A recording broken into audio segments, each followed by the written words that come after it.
الحمد لله رب العالمين والعاقبة للمتقين والصلاة والسلام على سيد الأنبياء والمرسلين.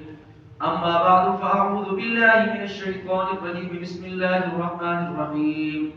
يا أيها الذين آمنوا إذا نودي للصلاة من يوم الجمعة فاسعوا إلى ذكر الله وذروا البيع ذلكم خير لكم إن كنتم تعلمون. فإذا قضيت الصلاة فانتشروا في الأرض وابتغوا من فضل الله واذكروا الله كثيرا لعلكم تفلحون.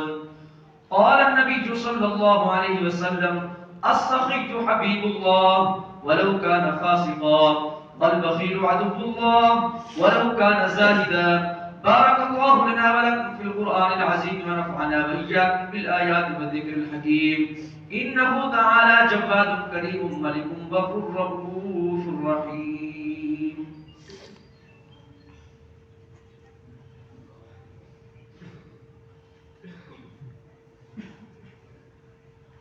الحمد لله نحمده ونستعينه ونستغفره ونتوكل عليه ونعوذ بالله من شرور أنفسنا ومن سيئات أعمالنا. من يهده الله فلا مضل له ومن يضلله فلا هادي له، ونشهد أن لا إله إلا الله وحده لا شريك له، ونشهد أن سيدنا ومولانا محمدا عبده ورسوله.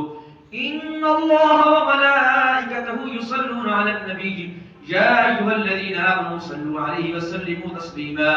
اللهم صل على سيدنا ومولانا محمد وعلى آل سيدنا وأصحاب سيدنا ومولانا محمد مبارك وسلم وسلم عليه، خصوصا على أفضل البشر بعد الأنبياء بالتحقيق أبي بكر الصديق رضي الله تعالى عنه، وعلى عمر بن الخطاب رضي الله تعالى عنه، وعلى عثمان بن عفان رضي الله تعالى عنه، وعلى الأمير المؤمنين علي بن أبي طالب كرم الله وجهه الكريم، وعلى الإمامين الهمامين السعيدين الشهيدين أبي محمد الحسن وأبي عبد الله الحسين.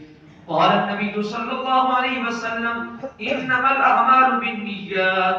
الله أكبر الله أكبر، لا إله إلا الله والله أكبر الله أكبر ولله الحمد. تعالوا عباد الله رحمكم الله. إن الله يأمر بالعدل والإحسان وإيتاء ذي القربى وينهى عن الفحشاء والمنكر والبغي يعظكم لعلكم تذكرون. اذكروا الله يذكركم وادعوه يستجب لكم، ولذكر الله تعالى أعلى وأولى وأعز وجل وأعظم وأكبر، والله يعلم ما تصنعون.